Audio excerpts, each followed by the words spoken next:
मेरे साथ इस वक्त चेतन आनंद है, आरजेडी के बागी विधायक। सवाल पूछ रहे हैं चिराग पासवान से, केंद्रीय मंत्री से, कि आप एनडीए में हैं या नहीं, क्लियर करें।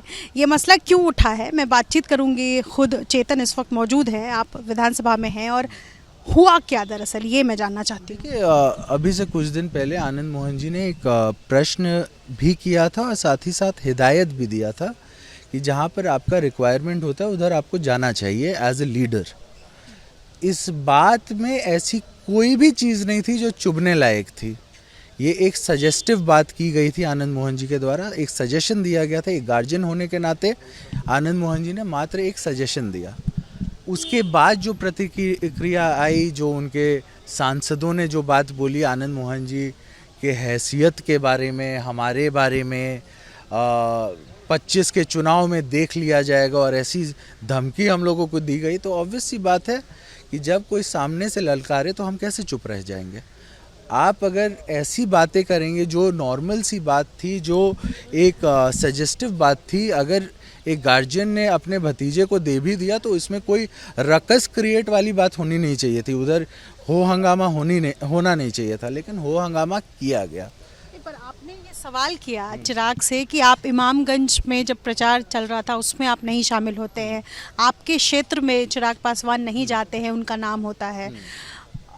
चुनाव से ठीक पहले इस तरीके के सवाल पूछने के पीछे का सियासी मकसद क्या है, मैं सीधा आपसे जानना चाहती हूँ। सिंपल सी बात है कि इस गठबंधन को बचाने में हमारा एक योगदान है और ये योगदान किसी से छुपा हुआ नहीं है।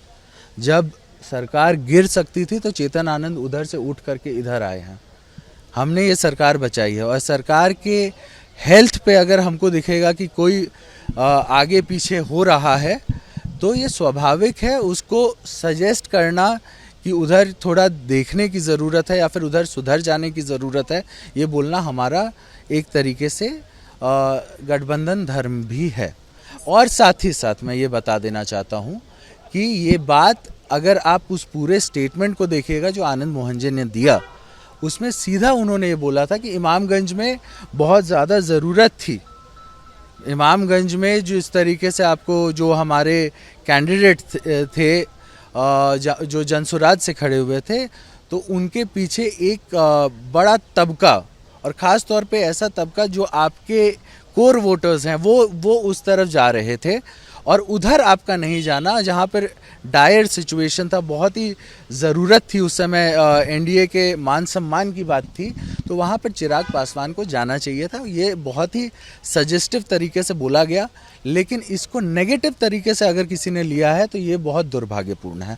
साथ ही साथ मैं ये बोलना चाहूँगा कि जिस सरकार को हमने बचाया है, जिस सरकार के लिए हमने अपना सब कुछ दांव पे लगा दिया था, आप समझ सकते हैं, उसके लिए चिंतित होना ये मेरा एक फ़र्ज़ है।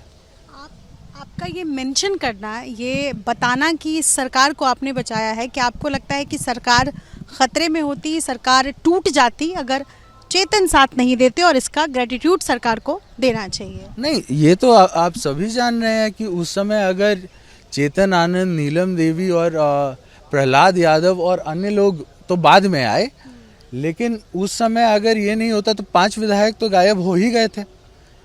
हम 3 ही लोग उधर से आकर के इस सरकार को बचाने का काम किए थे। तो खैर, ये सब बातें सबके सामने हैं और मैं आपको याद दिला देता हूँ कि आनंद मोहन जी वही आनंद मोहन जी हैं जब अटल जी के सरकार को एक वोट की ज़रूरत थी तो उन्होंने देने का काम किया था दूसरे गठबंधन में रहते हुए। 98 की बात मैं कर रहा हूँ, तो आनंद मोहन जी ने एक वोट देने का काम किया था और हम लगातार एनडीए को उसके ऐसे समस्याओं से निकालते आए हैं। आज से नहीं, पहले भी हम लोगों ने कर रखा है, लेकिन हमारी एक आप कह सकते हैं कि जो व्यक्ति सरकार बचाता है, जो व्यक्ति सरकार के लिए चिंतित, वही व्यक्ति चिंतित होता है जो व्यक्ति सरकार को बचाता है। और इमामगंज में आनंद मोहन जी रात के 2-2 बजे तक, 3-3 बजे तक अपने लोगों में घूम रहे थे। वहाँ पर सिचुएशन उतने अच्छे नहीं थे, धीरे धीरे करके वो सिचुएशन बने और धीरे धीरे करके वो चुनाव निकला। तो स्वाभाविक है कि इमामगंज में जो उनकी मेहनत थी, जो उनको एक्स्ट्रा मेहनत करना पड़ा और जो वहाँ की कमियाँ थी वो उन्होंने सामने रखी। इसके ऊपर कोई चिल्पो मचना नहीं चाहिए था, लेकिन जिस तरीके से तिल मिला करके उधर से रिएक्शंस आए, हम ये मानते हैं कि एक भतीजे होने के नाते उनको याद रखना चाहिए कि आनंद मोहन जी और रामविलास पासवान जी का कितना गहरा मित्रता था, उनको याद रहना चाहिए। और अगर किसी गार्जियन ने आपको कोई सजेशन दिया, उसके ऊपर आप गार्जियन के ऊपर उल जलूल भाषा का प्रयोग कीजिएगा तो कोई चुप नहीं रहने वाला है। ठीक है, शुक्रिया बातचीत करने के लिए। आपने सुनी कि विशाल राय के साथ Nitish Shri, ABP news Patna. For exclusive and insightful videos, subscribe to our new channel ABP Live Premium.